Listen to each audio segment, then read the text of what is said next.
हमारे विपक्षी दल और मुख्य रूप से कांग्रेस पार्टी ऐसा प्रतीत होता है कि अपना मानसिक संतुलन खो बैठे।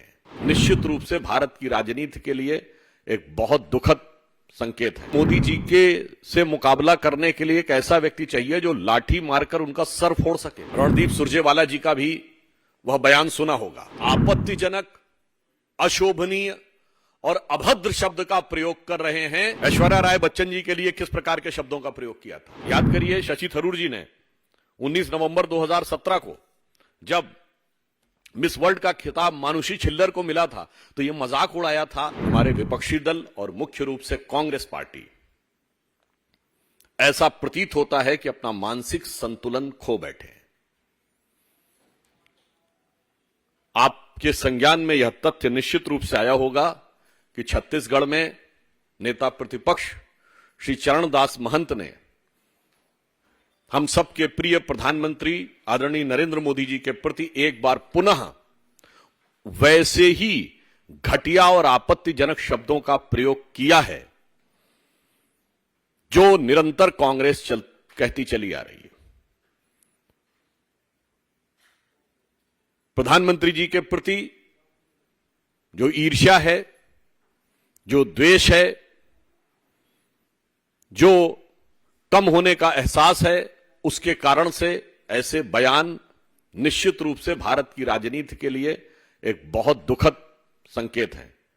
बताइए, उन्होंने ये कहा कि मोदी जी के से मुकाबला करने के लिए एक ऐसा व्यक्ति चाहिए जो लाठी मारकर उनका सर फोड़ सके। मैं पूछना चाहता हूं, ये मोहब्बत की दुकान से कौन कौन से फरमान हैं? ये कांग्रेस पार्टी तो अपने को गांधी की परंपरा का उत्तराधिकारी स्वघोषित होने का, one and exclusive copyright holder होने का दावा करती है, तो क्या गांधी जी लाठी इसीलिए रखते थे? और इतना ही नहीं है, यह कोई सहज रूप में उनके मुंह से निकला हुआ कोई फिसला हुआ शब्द नहीं है। उसके बाद के कई वाक्यों में निरंतर उसका एक्सप्लेनेशन, उसकी व्याख्या की गई है। और यह आज से नहीं चल रहा है। मान्यवर, मैं याद दिलाना चाहता हूं कि 2014 के चुनाव में आज के कांग्रेस के सहारनपुर के प्रत्याशी इमरान मसूद ने कहा था कि मोदी जी की बोटी बोटी कर डालूंगा, वहां से लेके सर फोड़ने तक।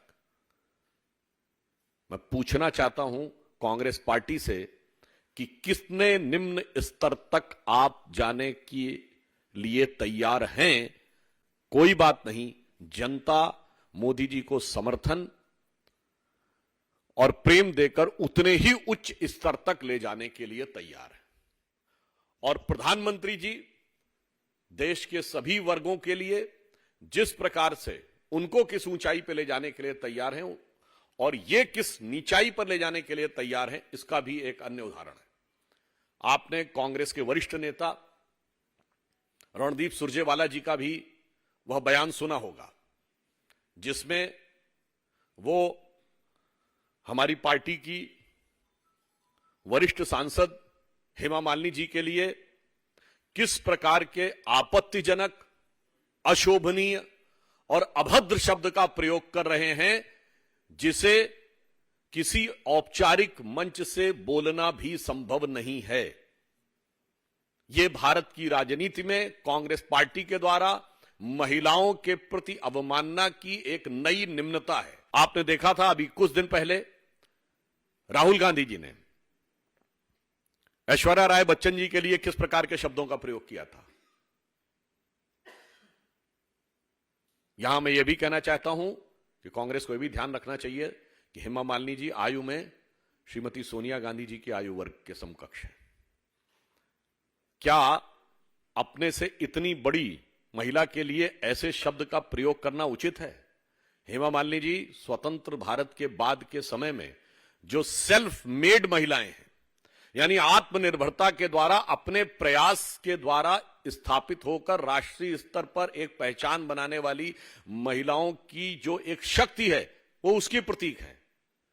वो किसी अनुकंपा से बनी हुई, प्राप्त की हुई क्षमता की प्रतीक नहीं, अपनी क्षमता से महिला क्या स्थान बना सकती है उसके प्रतीक है। और हमारी पार्टी में निरंतर उसी महिला शक्ति को आगे बढ़ाने का प्रयास किया जाता है। परंतु कांग्रेस पार्टी के लिए मैं याद दिलाना चाहता हूं, कितनी बातें कही जाएं, राहुल गांधी जी ने, आपको यदि याद हो, 10 अक्टूबर 2017 को कहा था कि आरएसएस की शाखाओं में छोटे छोटे कपड़े पहन के महिलाओं को कभी देखा है क्या? ये छोटे कपड़े शब्द का क्या तात्पर्य था?